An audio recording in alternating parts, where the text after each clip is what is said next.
Abonnez-vous à Kadjumbo TV et vous aurez de tout. Kadjumbo TV, c'est du travail. Abonnez-vous et faites abonner aussi les autres. Bonsoir chers internautes. Tokei na lombangu eza déjà butu epai na biso ya Kinshasa. Ero tokoki kofanda totalement télévision en famille.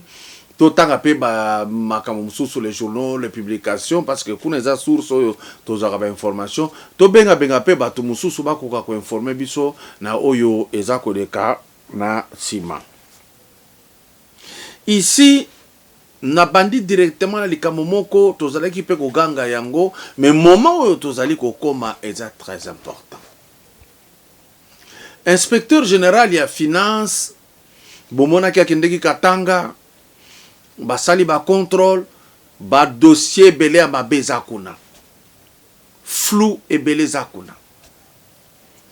Donc mokolo bako benga yuma ekozala likambo tangu musu batu balobaka bakangi kamere yuma zawana batiki azotambola. Je vous dis botika méthode oyo bazako kende nango eza très efficace.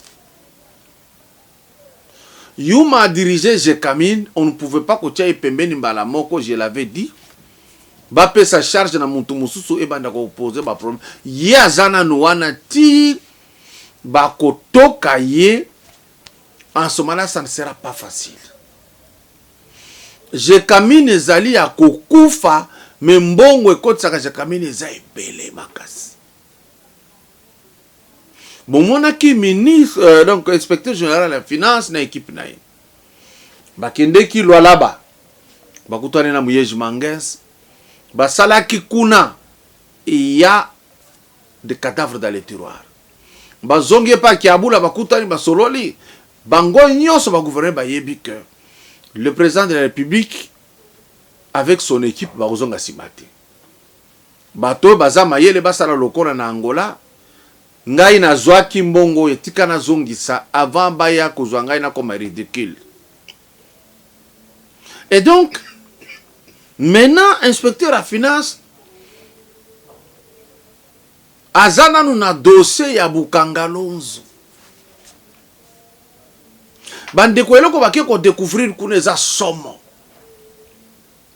Toi ko comprendre pourquoi Kabila zo lela likambo ya accord. On vous a fait voir que l'accord reprenait quoi? Que beaucoup poursuivre bisote na ba crime union soto sala. Or crime eza ebele, eza na crime économique, crime contre l'humanité, ba crime de guerre. Donc ba yeba ki makabo basi basala ki na République oyo. Où les individus sont plus riches que la République démocratique du Congo. Mbongo yo bazwaki 285 millions de dollars que bazo sala projet à Bukangalonzo. Ba télévision mongo boye et sala kana ba dessin ba ganga parce que télévision na sa spécialiste ya lukuta na ko ganga.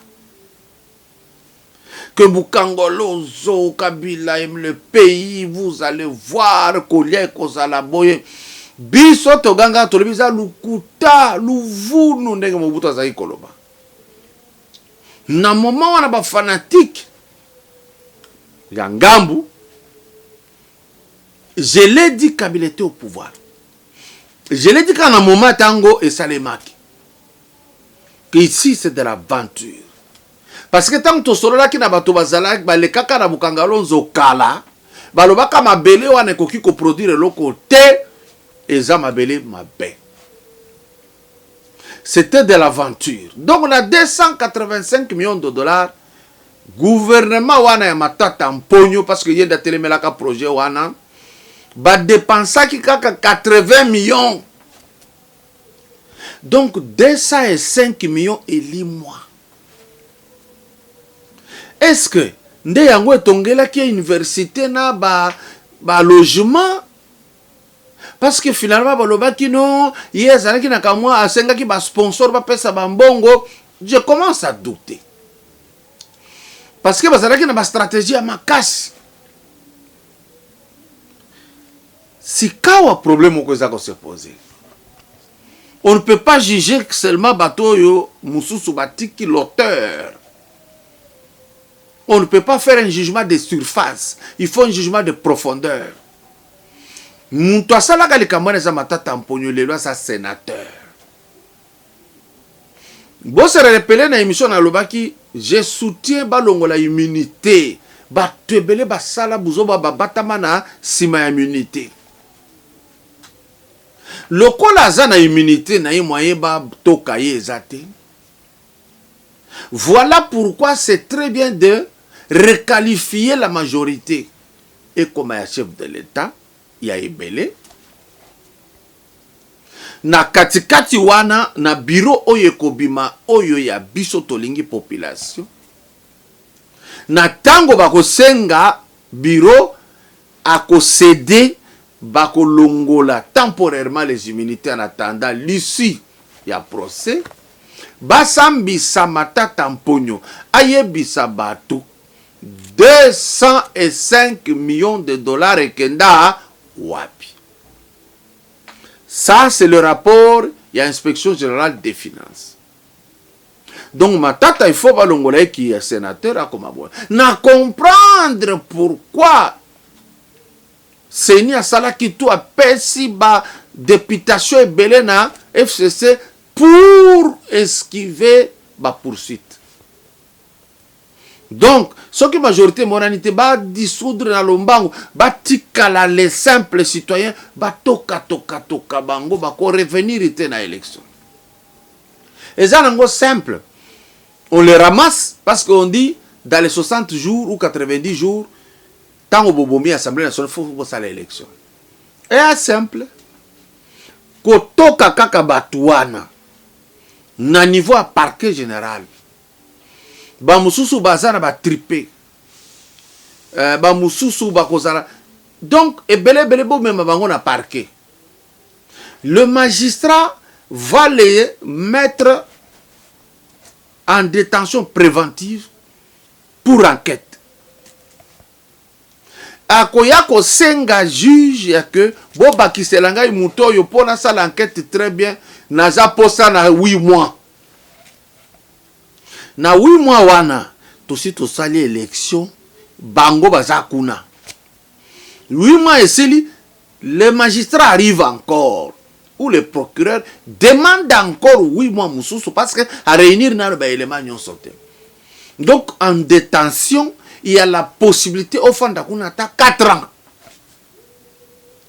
Et bango tout dès que Bazakuna, c'est comme les seins des abeilles. Na ese wana so beti libanga bapanzanaka. Mon côté à kotikala. Et donc, mbongo ibama na mboka oyo. Mawa ebele. Ça c'est le premier point. Le deuxième point, ezali nini na vidéo ya Tchalamwana oyo auti ko s'expliquer na Congo France na katikati wana sœur nanga na yoki alobi ezanga ite ezaba technicien babimisa ki eloko wana. Elle suppose que cause ala ba technicien mais c'est simple. Je comprends alobi censure ngana bimisira nozembo te na ko pesa ngo la censure te. Très bien. À quel moment dit-on que nzembo ebimi? tango toyoki eza kotambola ebimi. Donc il faut ba conseiller moko bazala pembeni ya sœur Elisabeth ba expliquer ye trop de déclarations ko ya ko kangisa yo. Par exemple, tango tchala mwana zoloba que eloko wana technicien, il faut la technicien mutu abimisi yango bakoki ko récupérer na justice walobi très bien. Comme oyebi ke eza ba technicien benga technicien tout asalaka musala na yo. Soki ba technicien ba yi vérité kobima. Pourquoi? Parce que je n'ai pas voulu nega salaki ba sorti na ye. Il faudrait lokola bimaki nanu fanda kime koloba ebelete parce que au PC déjà matière mosusu ko récupérer yo. Pourquoi? Na cadre ya FCC na famille politique ya Tchalamwana PPRD FCC mikolo nyonso ezalaki na se bazalaki koloba kaka makambo ingratitude respect ya bakoro eza te bwana boye eyi kotambola ensemble na nzembo oyo ye alobi akomposaka na 2013 par rattachement des faits eza dangereux. Pourquoi? Parce qu'on s'est dit tu ne peux pas être de cette famille politique.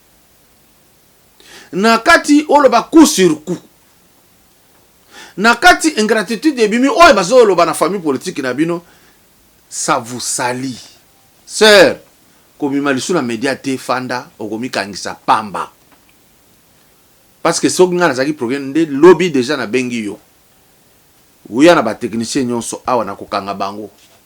Peut-être ba koya boye ba technicien ba lobby non. Ye moko nde abimisaki okangami lisusu parce qu'en ce moment-là okosaki. Conseil simple, tika ba déclaration fanda jusqu'à ce que bako lave yo na likambo wana soki réellement makambo zolo beza vrai. Parce que et tout ani tout, ce n'est pas pour rien que population fingi yo ba musu ba attaquer yo, c'est pas pour rien. Tala ndenge nazo ko pesa réflexion.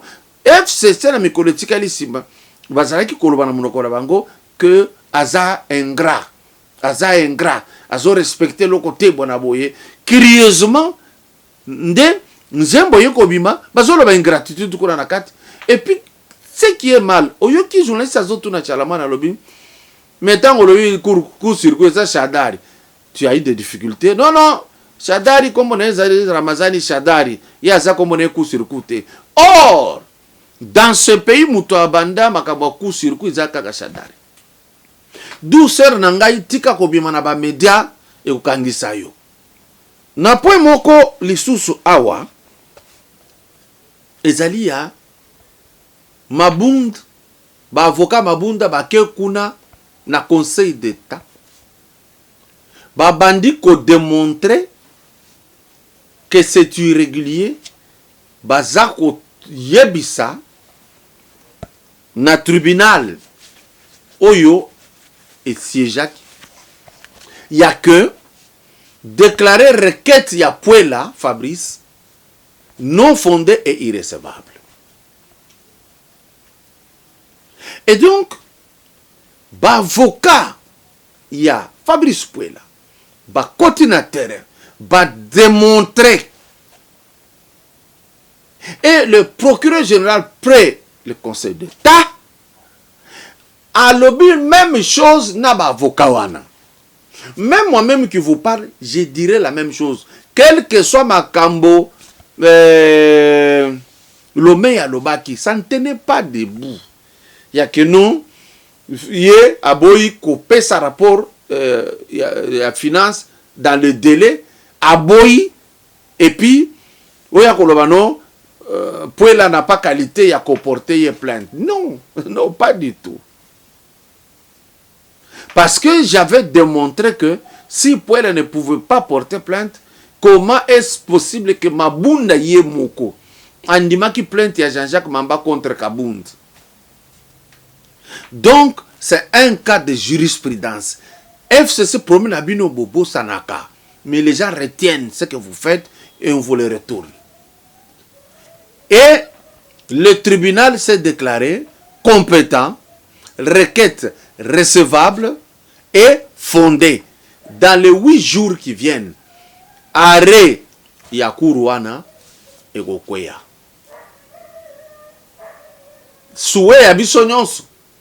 De la même manière que vous avez fait partir Jean-Marc Kabundi, yo Mabunda, okendaka nango mbangu sans entendre Kabunda s'expliquer.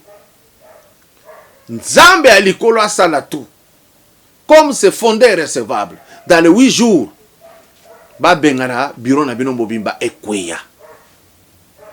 Et à partir de là, un bureau d'état de droit qui va entrer, député tout yo azana muyibi azana makambo, bureau eko cédé akoya ko sambisama.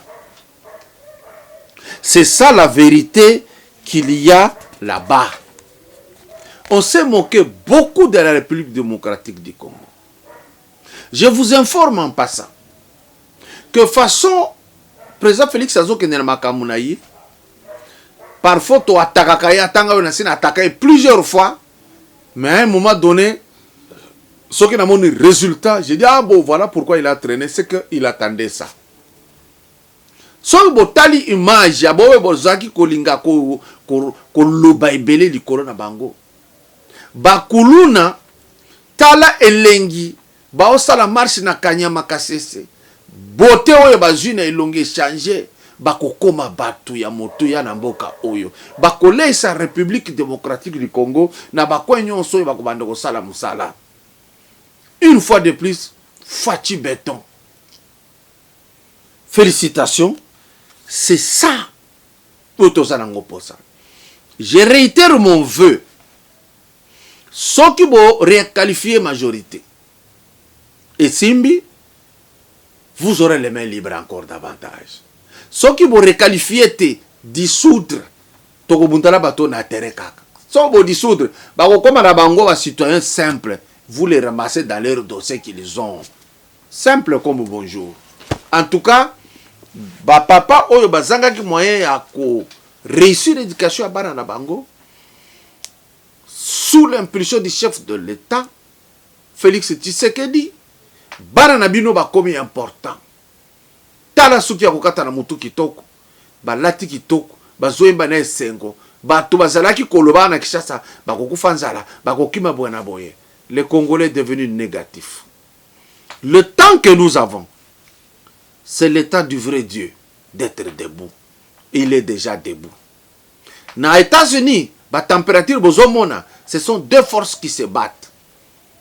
Il y a un vaccin, na 666 na bango, na quelque Dieu miraculeux, à quelque chose Trump, oh yo azaki catcher, oh azalaka le la trouble fait, nde tellement qui peut barrer bango. Peut-être nous avons besoin de ça. Parce qu'après tout, selon ma rapport aujourd'hui, les démocrates vont tricher belé. Mais les Congolais sont en train de croire. Parce que Trump a fait que les noirs, il faut akende. Non. Tala pe bolamu ya mutuana, c'est ce qui manque chez nous. Depuis Asala qui président na 4 ans mobimba. Tomoni guerre ya buzo bate na Afrique. Ba wana bozo linga ba ya. Ba sala guerre avant ba comme ba chef de l'État. Ba boma ebele. Ba ibaka ba berishisa batu nanko basalaka mabe nanko siko ya comme chef de l'État. Encore bango basala ki neno balobi Trump aza ko empêcher biso vaccin otolingi to tia na puce na kati et le kati. Nde to sala to akende. Posez-vous des questions. Pourquoi résultat nous sommes besoin d'angoti lelo eza ya États-Unis te eza ka France mutazo pesa. Nous dit rappeler bon se rappeler na Emmanuel Macron à l'obaki que la bête de l'événement est là. Elle arrive. Voilà pourquoi Azo a insisté oyo aza kotoyo loko la pesa église valeur a pesa Christ valeur. Déjà qui trempe na ye ekweya atiaki liboso na ye nzambe. Atiaki liboso le fils aîné de Dieu. Mais biso ba congolais, le président de la République a lakisa biso nzela wana. Mais qu'est-ce que nous sommes? Biso to comme cause les États-Unis ndé comme résultat na biso. Mawa ebele. Bonsoir. Abonnez-vous à Kadjumbo TV et vous aurez de tout Kadumbo TV, c'est du travail. Abonnez-vous et faites abonner aussi les autres.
Yeah.